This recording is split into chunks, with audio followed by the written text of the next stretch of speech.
Okay, we are live, baby, but we must let it breathe because Facebook belongs in this party too. They got an invite, there was an RSVP. We can't kick things off till everybody's under the tent, and it looks like we're good. So, welcome in everybody. The Huddle Up Podcast, presented as always by Mile High Huddle, powered by Blue Wire Podcasts. I'm your host, Chad Jensen. With me, my fellow football priest. You know him, you love him, Zack Kelberman. Zack, I'm about to say to you what I expected to at least be uttered by some Mile High Huddle podcast host on Tuesday. The Denver Broncos have hired Nathaniel Hackett as the 18th head coach of this team all time. We can get into the nitty gritty, but let's just start with sharing our gut reaction. Go. That's my gut reaction, baby. All smiles. And you know what? It might be premature, but I don't give an F, Chad. George Paton got this one right. He did. You had to go with a forward-thinking coach. You had to go with preferably a younger coach, one of the offensive variety. You narrowed it down to three, two of which were offensive minds, and I think you picked the better one, who got an endorsement from Matt LaFleur, from Aaron Rodgers, from a lot of folks connected to and within the Packers circle in Nathaniel Hackett. I could not be happier with this move, Chad, and we can get into all the components about it, the assistants that he's going to bring in, and Aaron Rodgers and this and that, Devontae Adams, but they finally have a head coach who you can feel comfortable developing a quarterback. Doesn't matter if it's veteran or rookie, old or young, Aaron Rodgers or Drew Lock. It's a turning point moment for the franchise. It's a big one, and I could not be more excited. Forgive me, I can't remember now who I heard say this today on the fan, but someone was expressing skepticism, misgivings that Nathaniel Hackett doesn't have any QB whisperer, QB developer skins on the wall. And I'm thinking to myself, okay, fine. You don't want to give him any credit for a Hall of Famer on the back nine. Totally cool. I get that. But what about Blake Bortles? To quote Mike Kliss, the passing challenged. To quote David Vasquez, what about yes, what about Blake Bortles? It's true. Thank you, David. So my gut reaction is similar to how I ended Monday night's show. This to me was the right decision. This was the right move if we look at the three guys in the final running, it looks like it was always going to be Hackett, but Paton kind of left it open to the possibility of Quinn coming back in, and then we'll see how far this drags until the other dominoes start falling across the league. I'd like to be able to sit down with O'Connell again, but just like we told you guys on Monday, the first guy that the Broncos moved mountains to get in the door for that second interview, that's where their heart was leaning. That's where George Paton was focused, and it turned out to be exactly that. Nathaniel Hackett, Sam Bam jumping in early with the super. Thank you, my friend. He says, welcome to Broncos country, Nathaniel Hackett. Happy that he's our head coach, and I sure as hell hope we aren't talking about who the Broncos' next coach will be for a long time. Great hire, GP. Go Broncos. Indeed, for a long time. I mean, I'm exactly, Zach, 8 days older than Nathaniel Hackett. 42 years old. He's born December 19th, 79. I'm December 11th, 79. I feel like I'm going to be around for a while. I got some rows left to hoe. If I was starting over in a new job or a new position, I'd be so excited and lit up right now. This dude has, relative youthful energy. When I say relative, I'm talking as it applies to coaches. This is no 61, 62-year-old Vic Fangio, Zach. No more of this, which I could not be happier about. Wait. There you go. You got to tuck the hands. God, I don't miss that at all.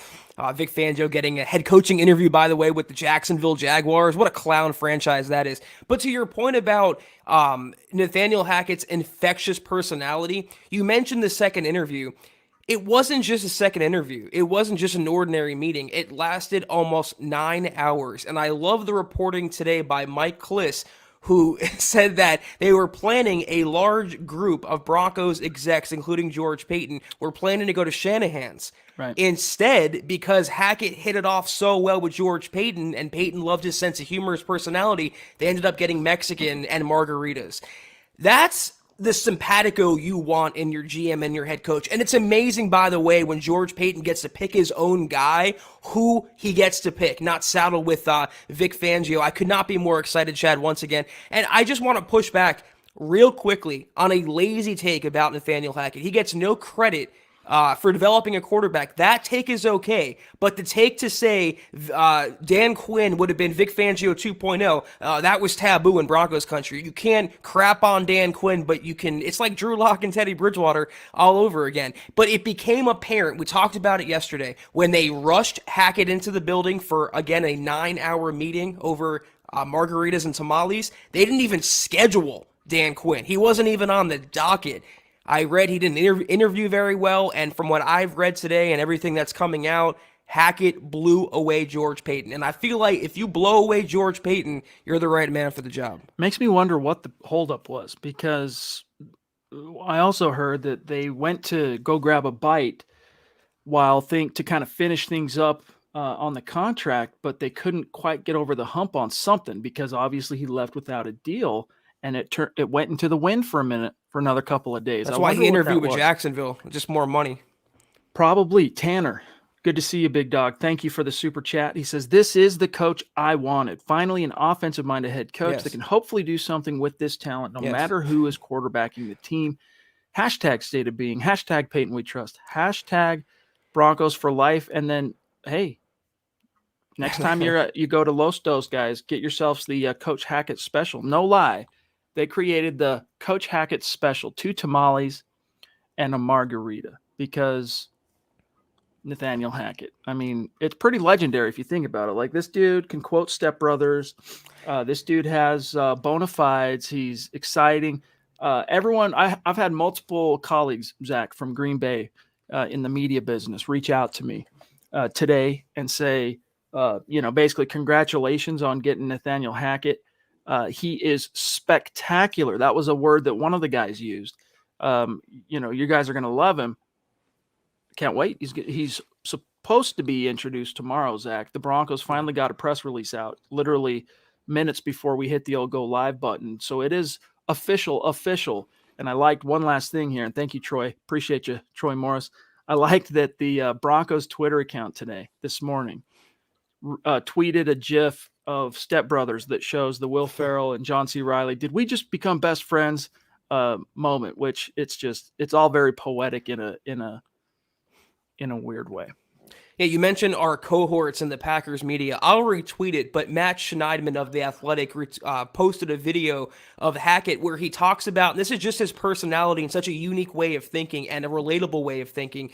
It's not the red zone in a Hackett offense. It's the gold zone, and it's modeled after Goldmember, the Austin Powers legendary figure. He's a big fan of that franchise, and he goes, everyone wants to celebrate the gold. And he mentioned that you throw a 70-yard touchdown, but you have David Bakhtiari, the Packers tackle, running down the field and celebrating. This is the guy to bring the Broncos together. This was exactly the move they needed. Throw away the fact he's an offensive mind. He's just a younger, happier, go-lucky kind of guy. He's an infectious guy. He is the complete opposite of Vic Fangio. But you talk about his background, the last time the Broncos had an offensive coach was Gary Kubiak. They went 9-7 with Trevor Siemian and Paxton Lynch. They came decently close to a playoff berth. They haven't done squat since with 2 defensive guys. It would have been a mistake going with Dan Quinn, and George Paton absolutely 100% got this one correct.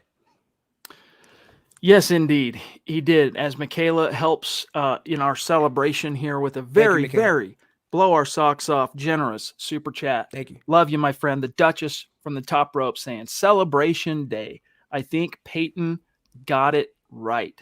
I do too. And I'm now curious. Obviously, we'll talk about some of the rumors about what his staff might look like, Zach, as far as the coordinators that have been tied to the Broncos up to this point. But now all eyes really are going to turn toward Aaron Rodgers. And if this dude does not retire, I mean, that's, again, talking about the Green Bay folks that reached out to me today.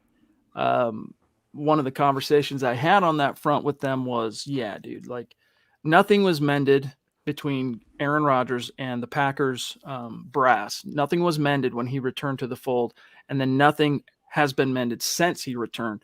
He wants out of there. If he's going to continue to play, Aaron Rodgers, it's going to be somewhere else. And now it's just going to make too much sense almost for him to follow Nathaniel Hackett to Denver. You don't have to rebuild with this roster.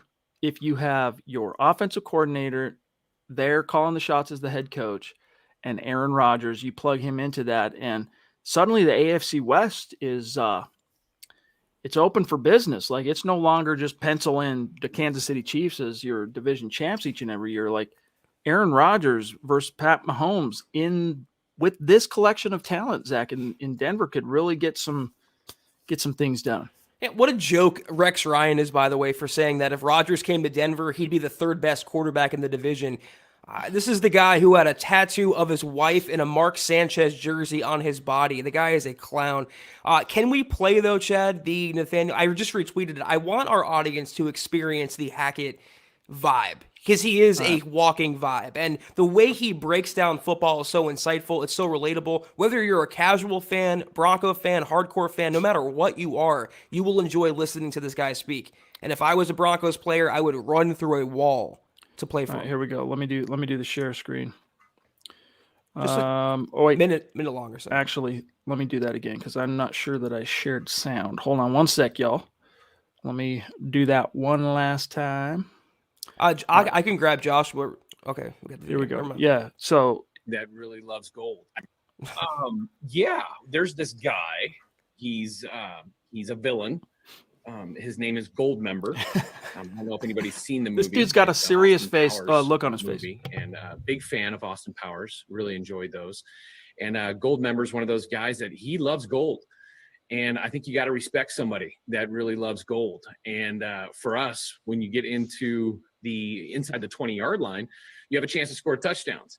More touchdowns we score, everybody gets gold. It kind of is something that we've kind of built on throughout the past 2 years.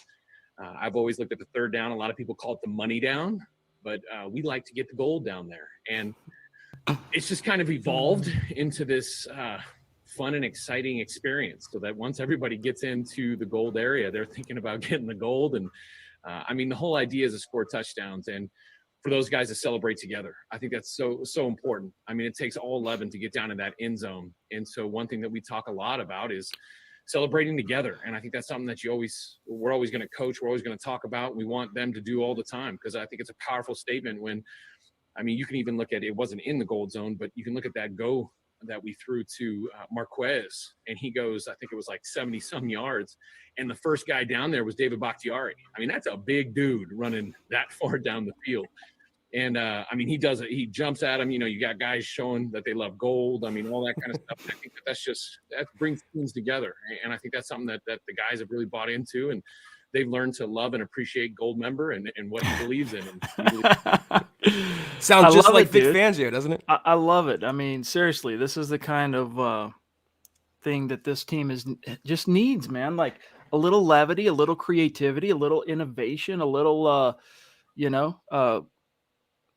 leadership, I guess levity, but in a way that everyone can relate to and bond with. Like even dudes that might not be big Austin Powers fans of those movies, they can get behind that. Joshua, thank you, buddy, for your patience. Why do you both think that half of the Bronco fans are upset about the Hackett hire? It has not, Zach, been my impression that half of Broncos country is fit to be tied over this. I would say it's like most fans are just happy it wasn't a defensive guy. Even those who are surface fans, like take my dad, for example. My dad's a good example of this. Like he'll read headlines once in a blue moon. He'll read an article or something like that. He watches the games on Sunday. Beyond that, he's a headline guy. If you would have asked him 2 weeks ago, hey, who should the next head coach be? He couldn't tell you about Nathaniel Hackett. He couldn't tell you about Kevin O'Connell, Dan Quinn. What he could tell you is, all I know is no defensive guy. We need an offensive guy. And I think even Broncos fans, Zach, who don't know a lot about this, this list of coaching candidates the Broncos interviewed, that's really the takeaway for most fans. Now, those who are knowledgeable, like in our community, I haven't seen too many people really be turning their nose up on this hire. Yeah, I think you hit the nail on the head that most of Broncos country it didn't matter if it was Hackett or O'Connell or Bieniemy for that matter, Kellen Moore. They just wanted an offensive coach. There is a sect of Broncos country who are projecting and kind of taking out their anger because the Broncos didn't bring in someone like Doug Peterson, for example, or Brian Daboll, Byron Leftwich. So Hackett becomes public enemy number one as a result. And there's also the group, as you'll see on Twitter, because social media is so toxic, that they're just contrarians. They're trolls. That's the excess. They're going to get mad, and they're going to disapprove of everything just for the point of disproving it. I think Hackett will win them over, but I think the majority of Broncos country, the tuned in, plugged in, hardcore football fans realize how great of a hire this was for Denver. Nathan reminding us that, yes, Josh McDaniels is going to interview with the Las Vegas Raiders. Do it. If you want to step on a rake, by all means, my friend, Mr. Davis, you go find that rake, because it's going to bite you. It's going to get you. Shane Daniels, the Aviator. Thank you, big dog. A great day to be a Broncos fan. This is the right hire. Who he names as coordinators, critical. Zach, what have you heard on that front? Let's broach that subject now. Well, we both have, articles up about it right now at MHH Central. For offensive coordinator, it's not going to be Luke Getsy, more than likely. He's going to get promoted to fill Hackett's role as OC with the Packers. Coming up from quarterbacks coach. They think he has head coach material in the future. It's going to be Adam Stenavich, who is the Packers, more than likely, this is who they're targeting right now. He's the Packers OL coach and run game coordinator. He was named by the 33rd Team, which is a site funded by ex-GM Mike Tannenbaum, as the best positional coach in the NFL. That would mean better than Mike Munchak as an OL coach. He's done a lot with a little in Green Bay. He's also helped the running game with Aaron Jones and A.J. Dillon. That's on offense. Of course, Hackett's going to call his own plays, though. So the OC title is nominal. It's like Ed Donatel with Vic Fangio, So DC is a little interesting, and you have to scroll back up so I can pronounce his first name correctly. Jairo Avero, who is the Rams secondary coach, is the leading candidate. This is all according to NFL Network and confirmed by Mike Kliss. The leading candidate to become the defensive coordinator for the Broncos. I don't know about special teams yet. I just hope it's either not Maurice Drayton, who was Green Bay's special teams coordinator, or obviously anyone related to Tom McMahon.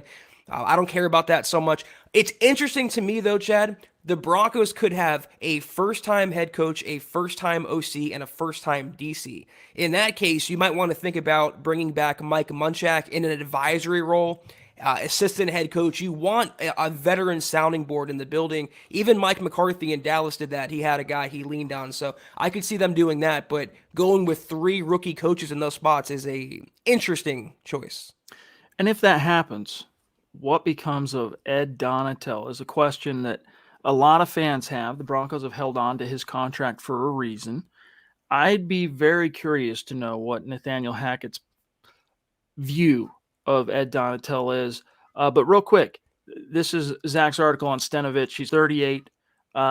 Rushing attack for Green Bay finished 18th in the league, averaging 111 yards per game.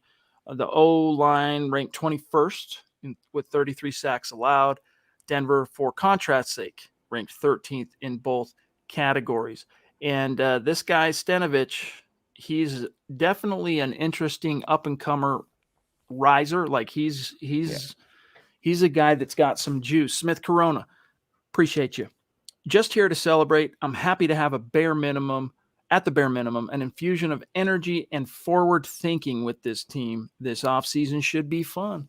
Yeah, dude. I mean, we're talking about a coach that, like, I don't know, people can, as we listen to that spiel about the gold zone, Joshua Mize, in Paton we trust. Yes, sir. As we listen to Hackett, it's guys like that. It shows you that he's a great communicator. You take something that people, your players, your fellow coaches can relate to and, maybe find entertaining or appealing, and use that as a tool with which to communicate, to set goals as a team. Like this is part of what captivated George Paton. In fact, there's an article I want to grab here after we get what Christian has to say. James Palmer kind of highlighted 3 different things specifically, attributes, traits, whatever, that swung George Paton specifically on Nathaniel Hackett. Christian says, called this one. I knew that Hackett was in Denver for 10 hours, and he was the guy I wanted. Glad to hear that, big dog. I just had a thought, and I want to kind of farm this out there. Would you say this is the happiest day in Broncos country since SB 50? Could you make the case? I don't know. I mean, I think you could make the case, but fans were excited about VJ at first. Fans were also excited about Vic at first. I don't think like this though. There's like I just feel it's different this time. There's a groundswell because he's an offensive mind and they're going in the right direction. I think you can. Let me know in the comments, guys. I see some yeses coming in. If not the greatest, then definitely up there. It's just a turning point for the franchise, and it's a great day overall. Absolutely a great day, and the Broncos are on the right trail here. We feel they're, if you're trying to get to the summit of the mountain, all right, you got to find the right path, the right trail, and I think finally, after meandering off to too many different sides, they found the right one here. Here is what I was talking about real quick, Zach. This is from James Palmer today. Quote, a few notes on the Broncos hiring Nathaniel Hackett. And by the way, this Twitter thread that he dumped today is worth a read. This is just the first tweet. But he says, a few notes on the Broncos hiring Hackett. 1, he presented the best plan for all 3 phases. 2, his innovative approach toward coaching scratched the itch for the competitive edge Paton was looking for. And 3, Zach commands a room, be it players or coaches, which is, as he notes, a much needed trait. I mean, when it's coming from Vic Fangio, that's your predecessor. It's a low bar, but when you have that personality and you talk about Gold Member and you talk about Step Brothers, and I think he made a Star Wars reference into a play call I was reading in the comments from Dylan. Everyone wants to gravitate toward him. Again, whether you're offensive, defensive, casual, hardcore fan, you want to hear Nathaniel Hackett. You want to glean his insight. And I would love to play for him. And it's what the Broncos needed, because we all heard that report, or most of us did. I think it was from Benjamin Albright after the season finale. They said the Broncos were playing that game not for the coaching staff, for themselves. It was basically the players versus the coaches. They needed someone to come in who can connect with everyone, young and old, again, veteran or rookie, and bring the room together. If, again, Paton is not the guy that's going to easily go along and be someone's boy on the first night out. You have to work to impress him. And if you're having margaritas after 8 hours with Paton, you're making him laugh and you're connecting, and they don't even schedule a second interview for the former number 1 candidate in Dan Quinn, that's a guy you want leading your franchise. Real quick, guys, I thought I'd give you an update on where things stand on our Facebook goal, trying to reach 250,000 stars in the month of January. When we do, we're going to raffle off a Broncos jersey of the winner's choosing. And we're at 88% complete. So today's the 27th. We got the 28th, 29th, 30th, 31st. We got some time to get there. I'd say we're pretty close to being. We bridged a big gap last night and this morning. We're on pace now, I think, to comfortably hit it. But still 12% left. And the only people in the running for that raffle, of course, are those who helped contribute to the goal, helped to keep the lights on here at MHH for each and every individual podcast and podcast host.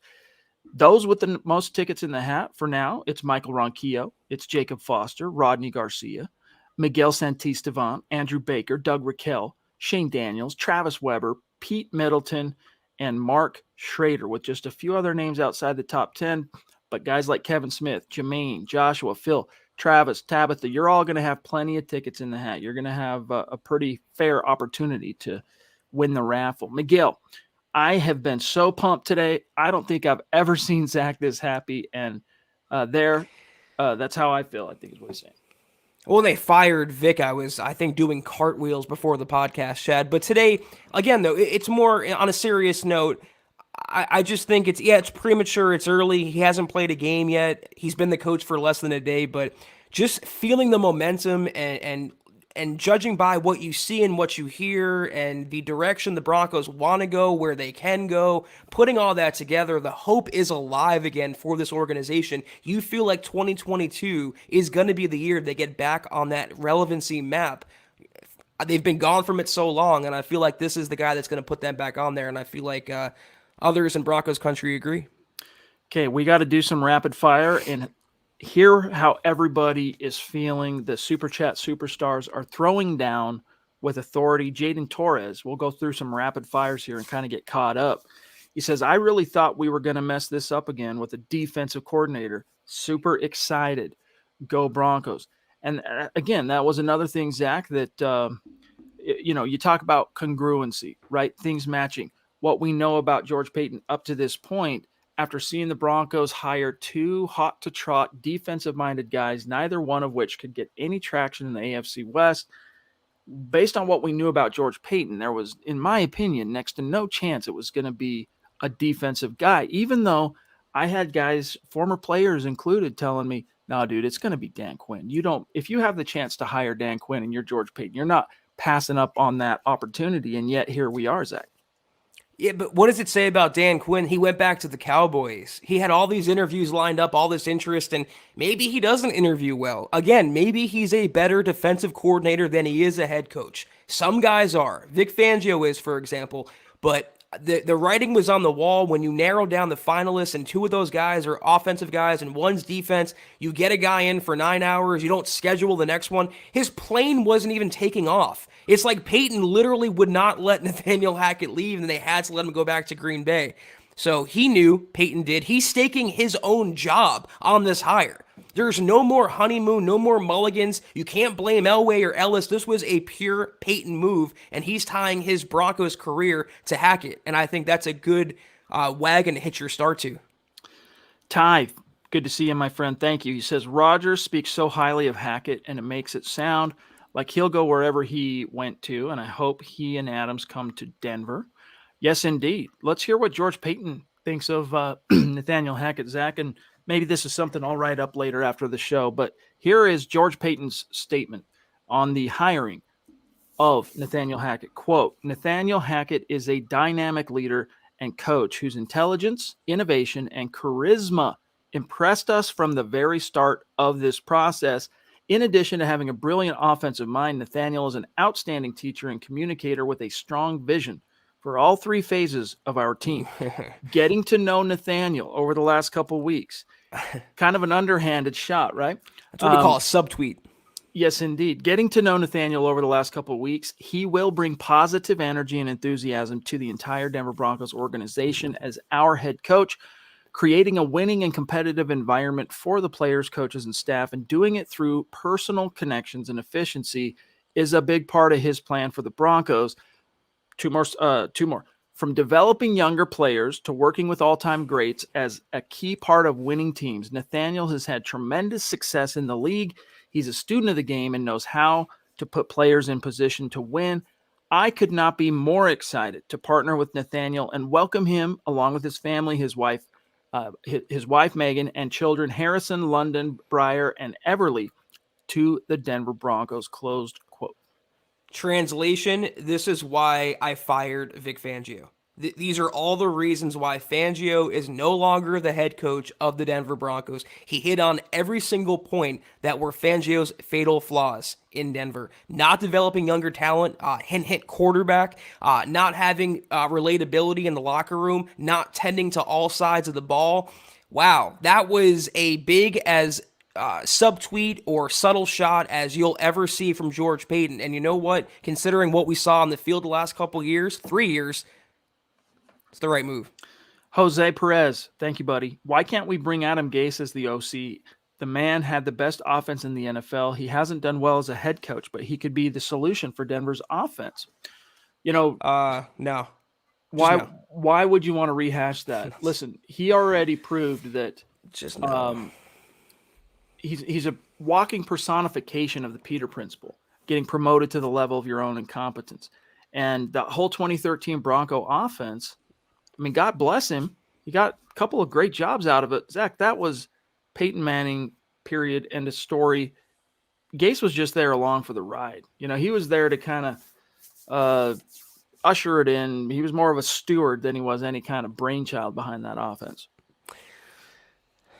It caught me off guard when I saw Adam Gase's name. I can't believe this is actually a comment or suggestion. No way in hell. I mean, you don't want that toxicity of Adam Gase leaking back into the Broncos locker room. And I think anything that he can do, which is not much, Nathaniel Hackett can do better, and Adam Stenavich under him, whoever else Nathaniel Hackett brings in.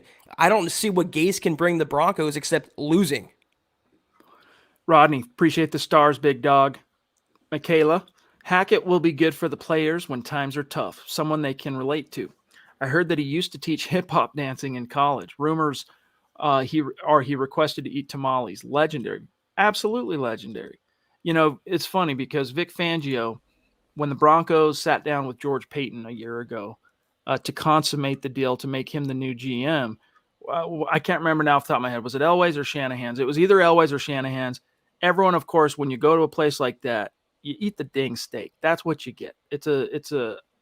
4-star. It is great. We've had it. He got a burger. Not legendary. Not legendary. In retrospect now, comical, right? And almost symbolic of the coach Vic Fangio is. This was George Paton's idea, for what it's worth, from what the reporting says anyway, Zach, to go to the Mexican joint because he had been told by Gary Kubiak that it's a great place. Go check it out. Kub was a regular there. So that was a George Paton thing. And yeah, Hackett surveyed their menus and said, give me the Coach Hackett special, 2 tamales and a margarita. Can you imagine Vic Fangio teaching hip hop in college? That's its own parody. I can show. imagine Wade Phillips doing it, right? Yeah, for sure. Phillips tried. With Akib as his TA. Simon, north of the 49th parallel, proving Broncos country is not a geographic location. It's a state of being. He says it's a great day for the Broncos. Very excited to see Hackett and Paton get to work. Really curious to see what coaches they bring on, as are we, my friend. It's going to be very interesting. Miguel says, let's hit the star goal, guys. Yes, let's hit it. Jacob, big props to you, my friend. But yeah, we're going to see who the coaches are going to be for under Nathaniel Hackett very soon. It'll happen pretty quick. Billy Homan, a newer name on Super Chat. Welcome. Thank you. Connect on Twitter. He says, I'm happy about the George Paton pick. Great to hear. See, and this is what I'm saying. I'm not seeing the doubt. I'm not seeing the misgivings or negativity here, Zach. And then we'll grab Michael. Well, that's because we have the best fan base. I mean, we have the best of the best in Broncos country listening to our podcast. So they know what's good for the goose. Speaking of legendary members of the community, Michael Ronquillo, what's good? He says, I'm happy. I am a happy Broncos fan from Tucson, Arizona, because of the hire of Nathaniel Hackett as the new head coach of the Broncos. My favorite candidate is now head coach. Go Broncos. I mean, how many people had Vance as their favorite candidate in 2017 over, Kyle Shanahan? How many had Vic in 2019 over someone like Zach Taylor or maybe even Mike Munchak? Few and far in between. It seemed like whether it was Hackett or O'Connell, Broncos country would have been happy, and a lot of our listeners, at least, wanted Hackett. So I share their happiness. Big props. Thank you so much for that very, very generous outpouring.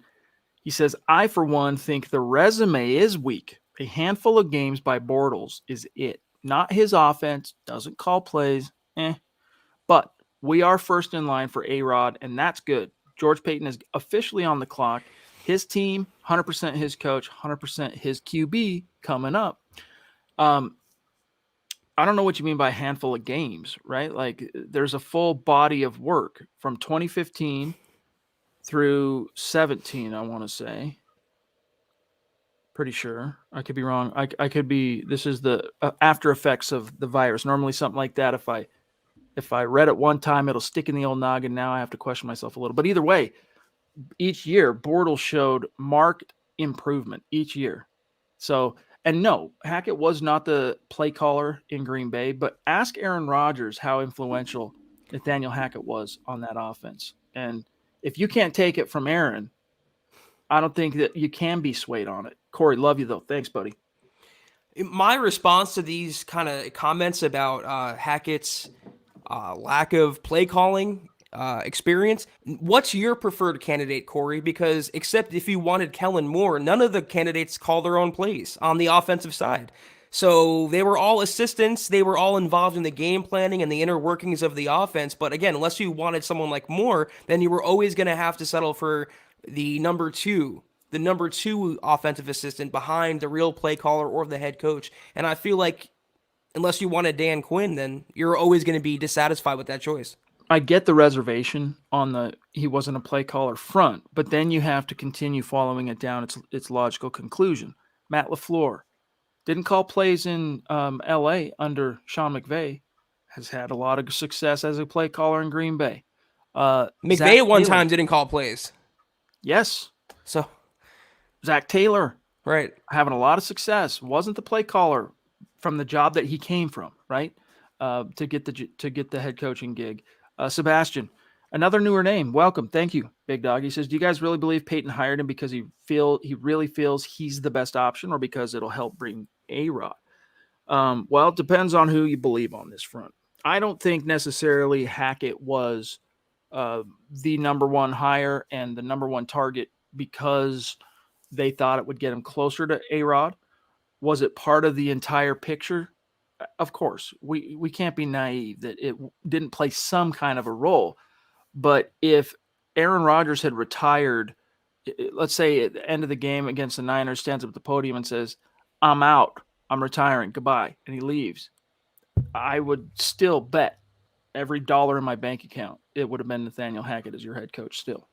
Yeah, I fully agree. If you can get A-Rod, it's the cherry on top. But as I tweeted today, if you get him, great, awesome, let's go compete for a title. But if you don't, you still have the confidence for once, for the first time since Gary Kubiak at least, that this head coach and this coaching staff can develop and bring along any quarterback, whether it's, again, A-Rod or a rookie like Matt Corral or Kenny Pickett or a holdover like a Matt Ryan or Kirk Cousins. You'll have confidence that the offense is going to be humming no matter the quarterback, and that's the most important thing. A-Rod would be the cherry on top of Hackett and Stenovich if he joins board as well.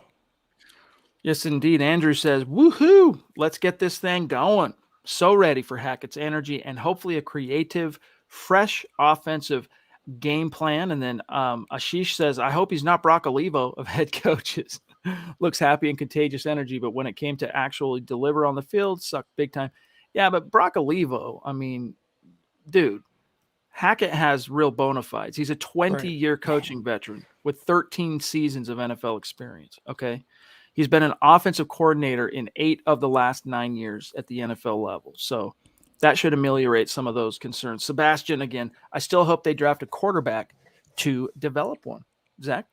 I just feel more comfortable if they do go that route with Nathaniel Hackett being the head coach than Dan Quinn. At point blank, period. You have to have the guy at the forefront who has an offensive background and has worked with quarterbacks. And Chad said it best. If you don't believe us or take it from us, go read about Aaron Rodgers, who can't stop gushing about Nathaniel Hackett. If you don't believe him, then you just don't want to be sold. And then you have some sort of bias. And that's okay, but don't play both sides. I would say lean into it right now. Lean into why not the possibilities, because you've tried the other side of the coin. You know, you've tried that hottest defensive guy in the coaching candidacy pool, and it has not paid off.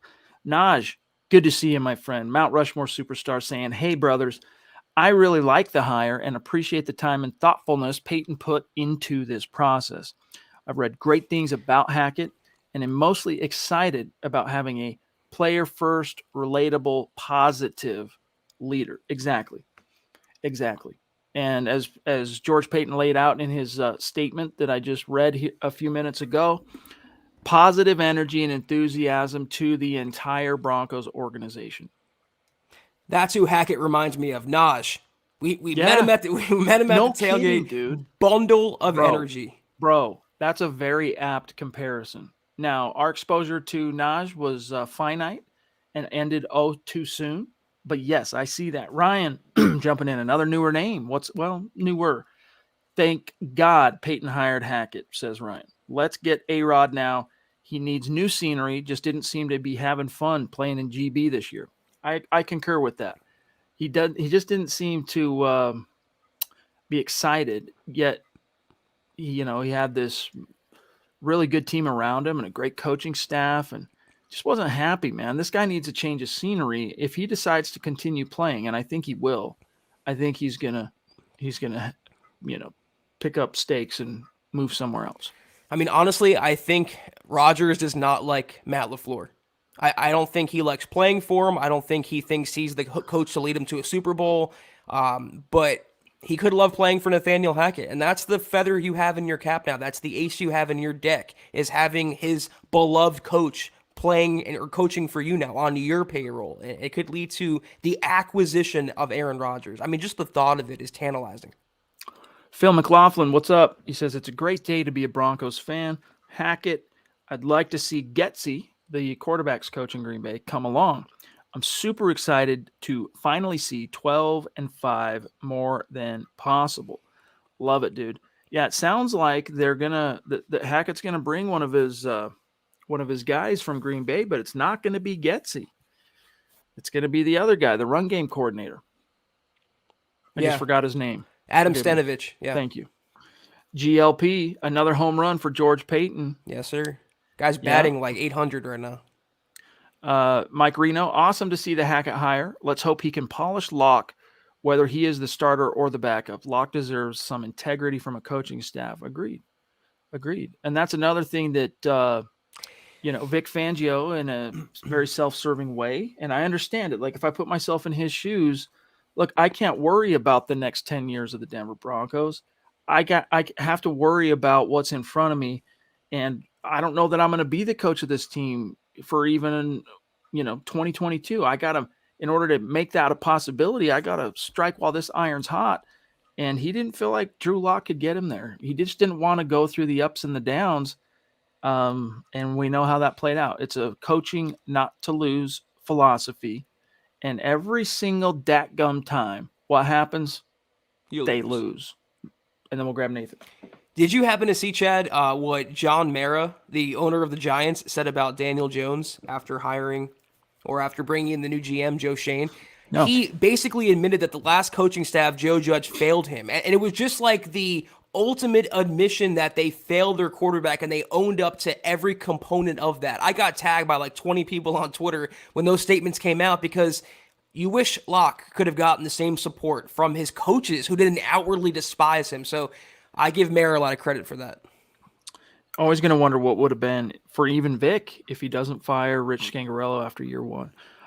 Nathan, again, love you, buddy. He says, this is the happiest we've been since the glorious Sunday we moved on from Vic. Exactly. 2022, off to a great start. Let's all get tamales and margaritas. I'm down.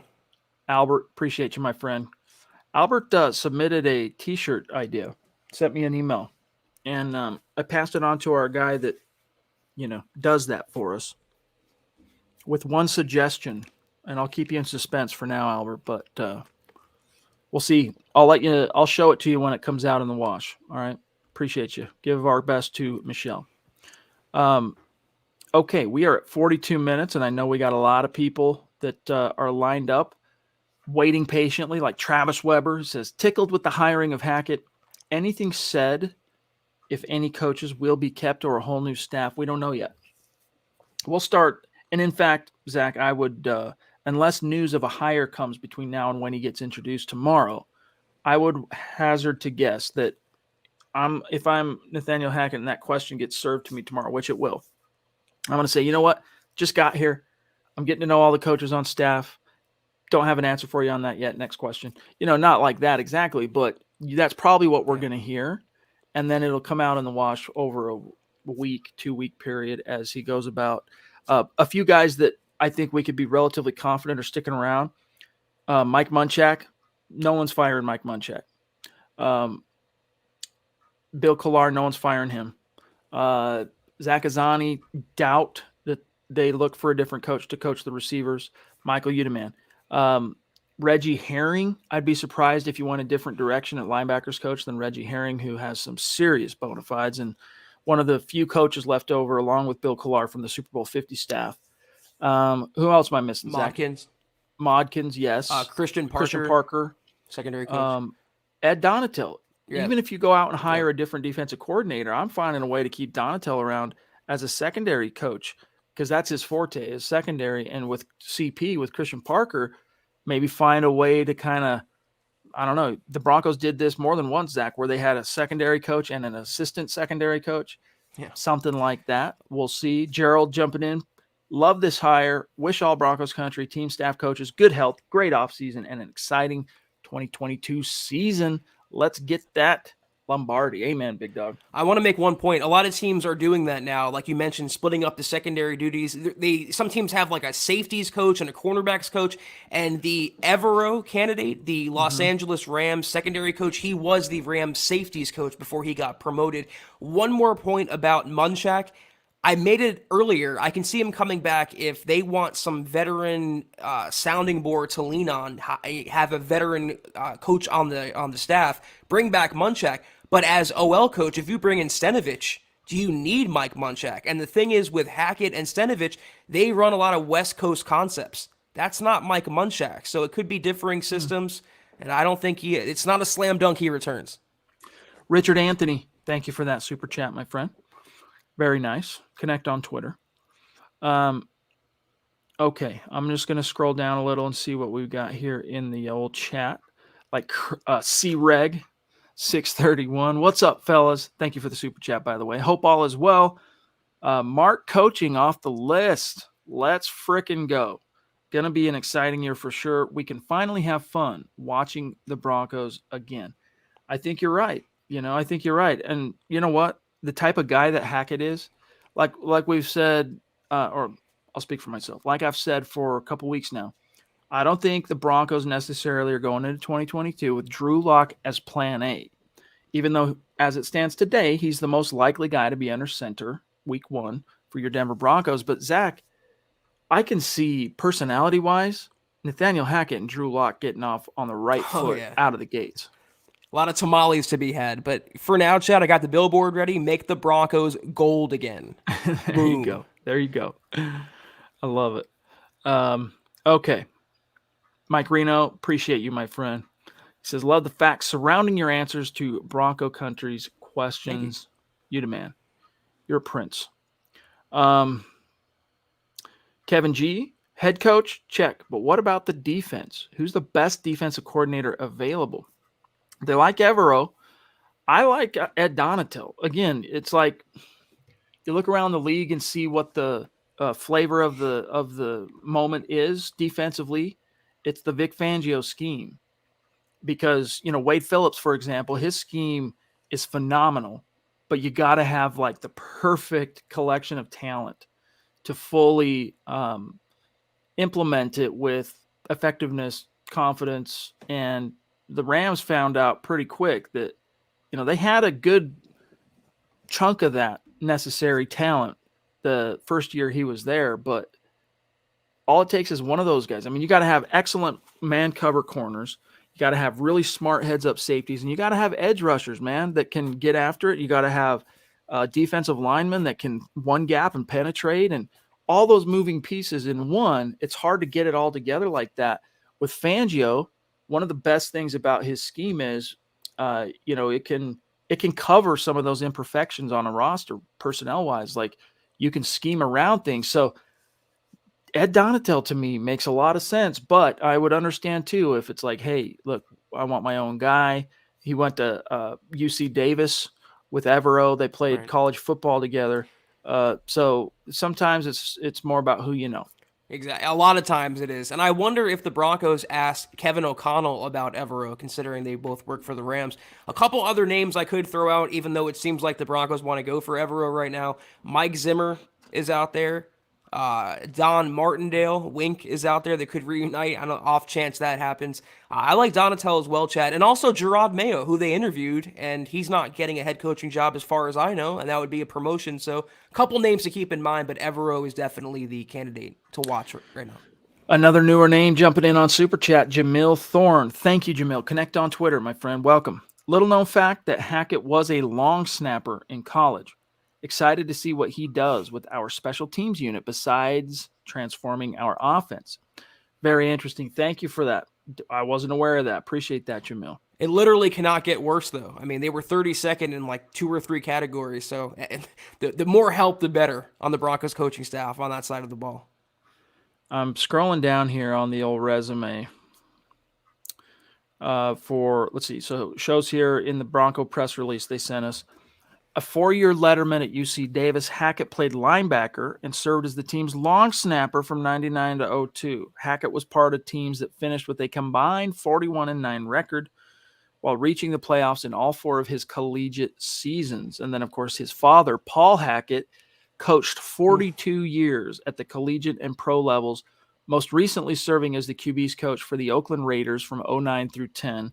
Paul Hackett served as head coach of the University of Pittsburgh, the University of Southern California, in addition to being an OC for the Kansas City Chiefs and New York Jets. And that time with the Chiefs, for what it's worth, you guys, he was there when Montana was there, and Hackett was exposed to that. So some interesting connections.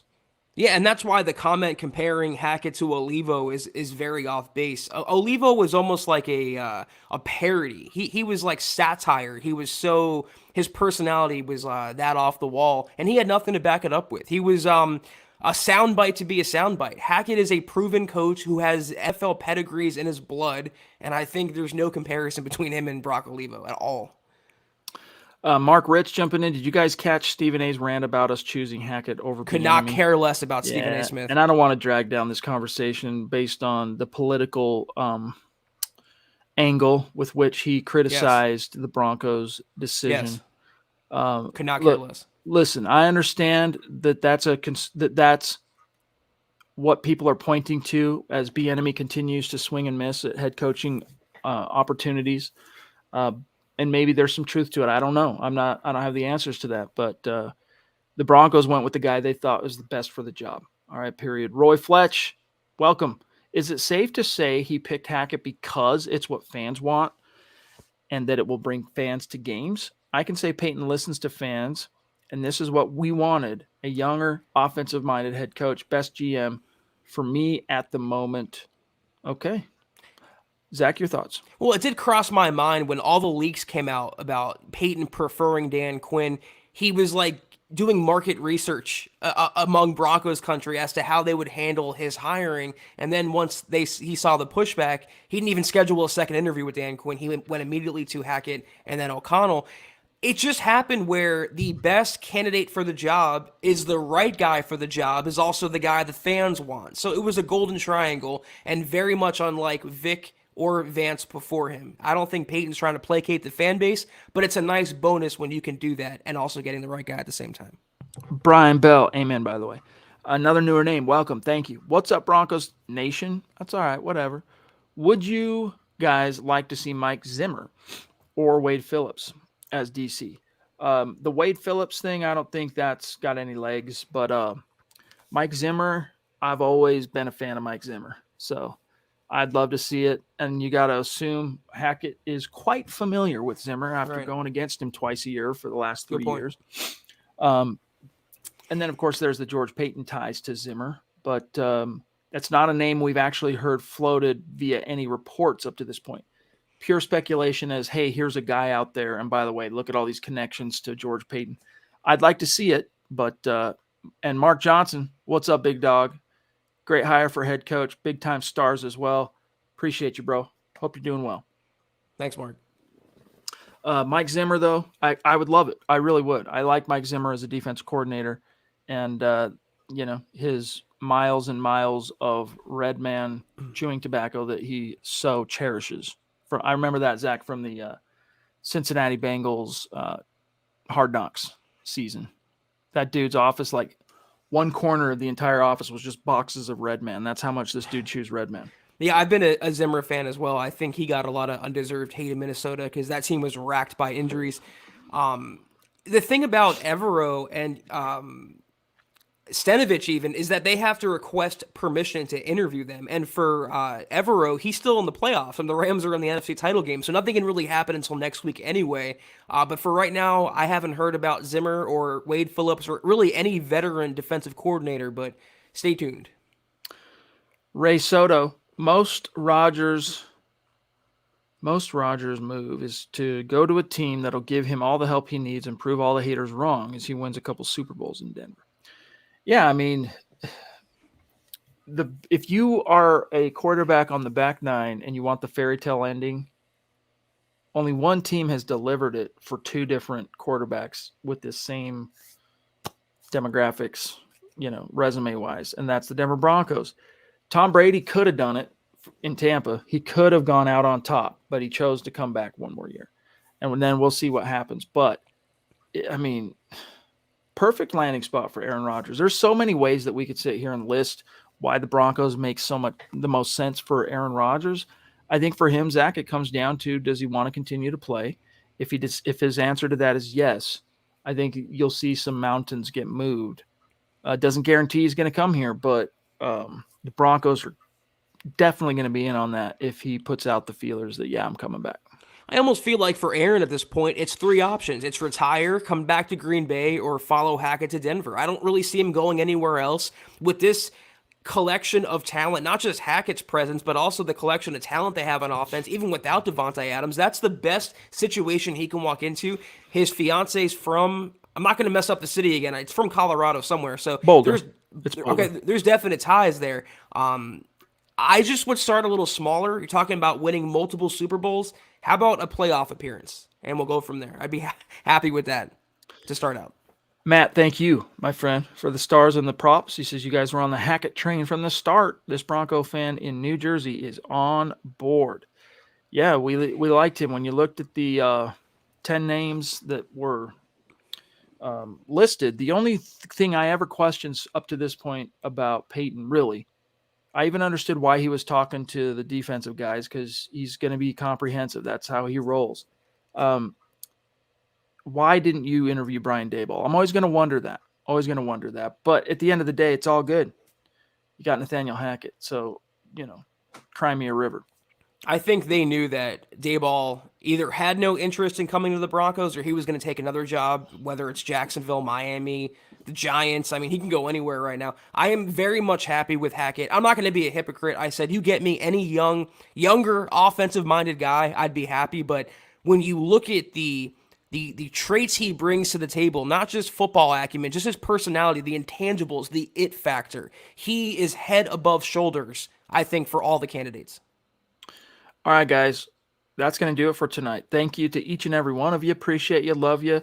Zach's going to go through the rundown to get us on out of here while I pull up how we finished on Facebook for those who have been supporting the show over there. Yes, this was the Huddle Up Pod, guys. Follow us on Twitter until we see you next, which is Sunday night at Huddle Up Pod. Also, the main account for all your Nathaniel Hackett Broncos news at Mile High Huddle. Also, Chad on Twitter at Chad and Jensen. Myself at Kelberman NFL. Scott on Twitter at Scout Kennedy. And as I flashed prematurely, go to huddleuppod.com and get yourself a hoodie. Get yourself a hoodie like Chad's wearing, football priest hat, all right there, huddleuppod.com. Very comfortable. We can both attest to that. And facebook.com/Mile High Huddle. Hit that big blue button, become a supporter. You get instant access to Kelberman's Corner Broncos Book Club and Trickle Zone, our premium content for our Facebook VIP subscribers, and facebook.com/Mile High Huddle Pod. Like that page and follow that page. If you haven't, guys, go to Apple Podcasts and leave your football priest a 5-star review for a chance to win some swag each and every single month. But guys, please do these 3 things. Please, please, please subscribe, like, and share this video and every video you see on the MHH channel. Helps us grow and reach more Broncos fans just like you. Amen. And, Scott's telling us we got one from Rochelle Chapa Thomas. Thank you. Appreciate the stars. Really do. Appreciate the support.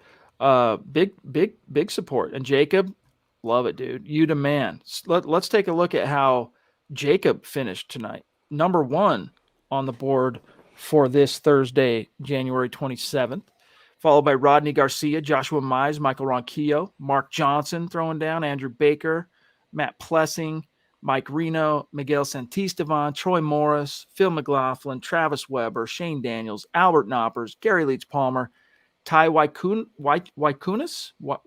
I'm not sure how you pronounce that, my friend, but it's really cool to see the support. Thank you.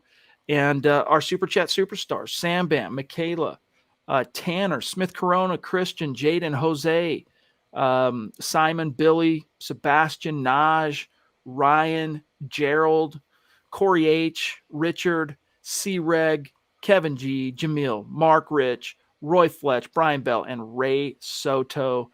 Love you guys. We're seriously 2 luckiest podcast hosts on the planet. We'll see you on Sunday. Looking forward to it. I want to give a special shout out to Coco D's Nuts, who says, I normally watch them on YouTube, but I am on Twitch often and I follow him a while back. Coco has been in the comments hyping us up tonight, and admittedly, I wanted an excuse to say his username. So take care, guys, and as always, go Broncos.